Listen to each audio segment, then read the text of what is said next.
Hi, this is Steve Rothstein of Rothstein Model Trains, here to show you this week's video with our latest acquisitions, a couple of the new run of Atlas GP-60 locomotives.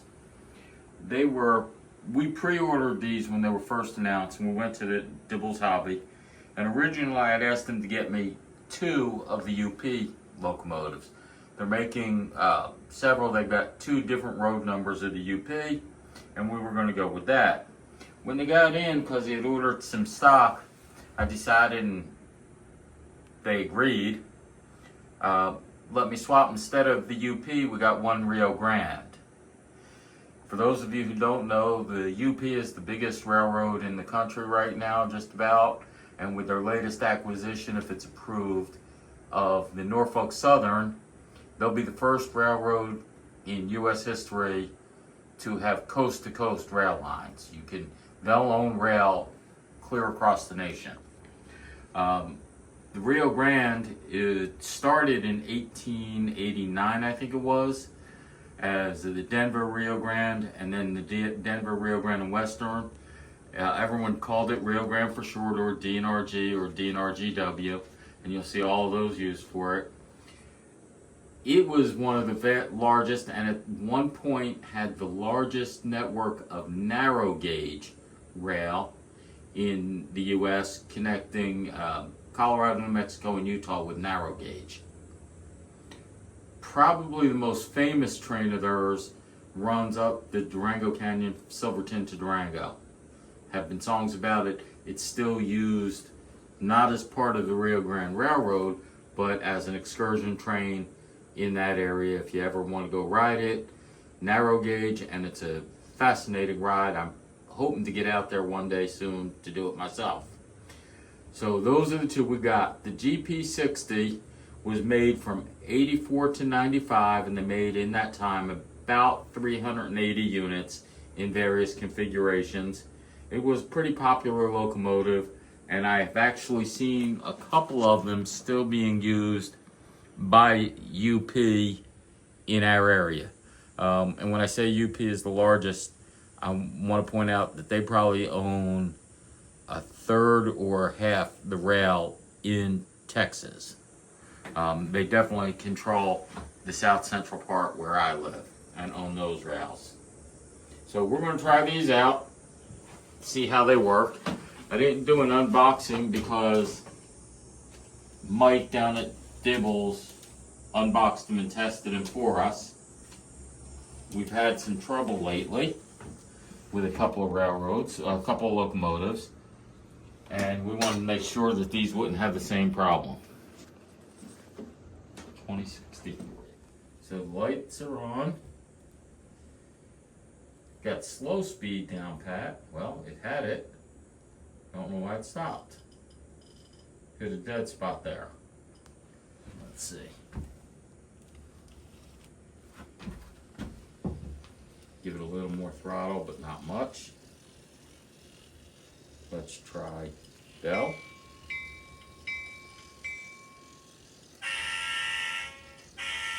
Whistle. Various other sounds.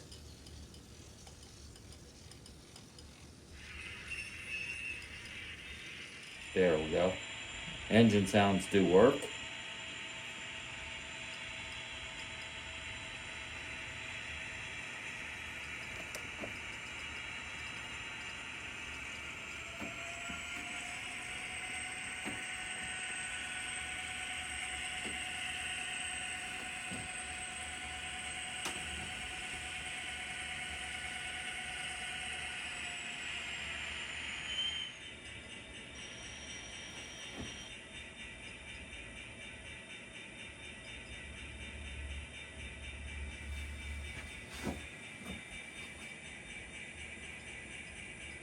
Again, it must have hit a dead spot in our track there. Light's working and it's moving forward.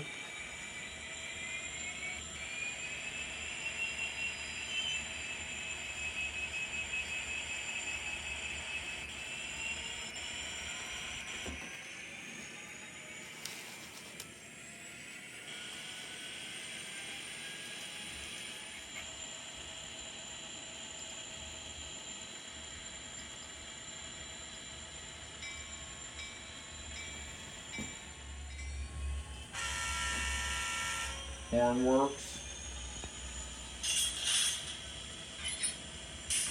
Same various sounds.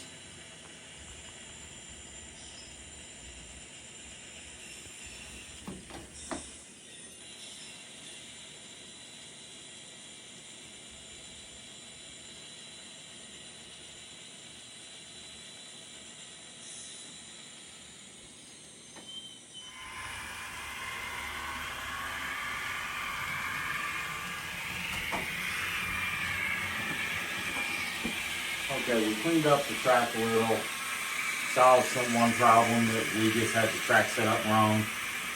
I put the track cleaner on the front of them so that they could push it around and go through, and hopefully it'll help erase some of the dead spots we have.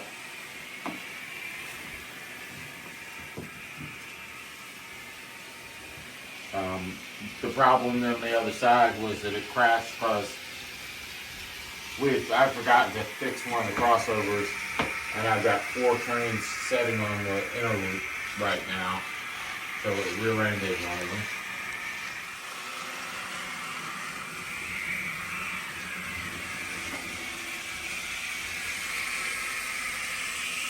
That's that. I'll have to try and get them speed matched still, and get this actual clocking of the speed on them. As they're coming around this other end, for those of you who think all we do is buy trains, I want to show you something that we've been working on. We are making slow progress on the layout itself.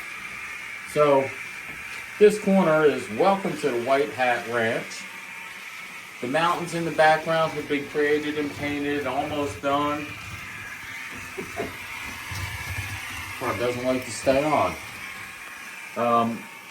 You can see the ranch. We got the ranch owner's house, the cattle in the pen, with a windmill, the barn and silo. We've got the ranch manager's mobile home, is fairly nice mobile home. We've expanded out here a little bit and we're working on it. Gravel road on the public side and dirt on the ranch. These 4 spots are where we're going to be putting up the mobile homes, and those will be the homes for ranch hands who don't get to live on the ranch itself. They're just outside of it.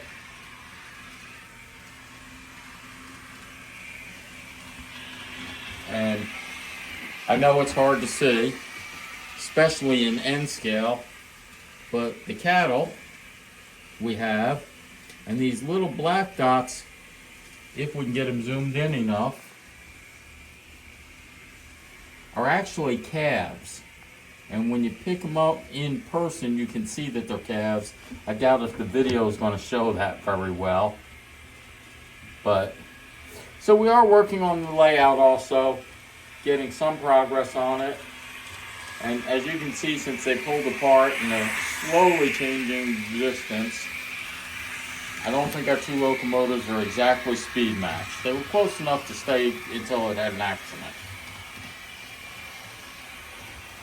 That's what we've got this week. I've got some other things planned. We've got, as I mentioned, we had 1 Cato locomotive we've had problems with. I bought it as part of a pair of locomotives that I'll show you in another video. The speaker kept going out on it, and Mike down at Dibbles has come up with a solution and worked with Cato as a warranty repair on it. So I hope to have that one in a week or 2. I've put a layaway on several different locomotives and trains down there, and we're going to start concentrating more on cleaning up the layout and working, getting it finished, and slow down our buying of locomotive and rail cars for a while. But we'll keep you up to date on that. Thank you for your interest and your support. Hope you have a nice week. We'll see you next time around.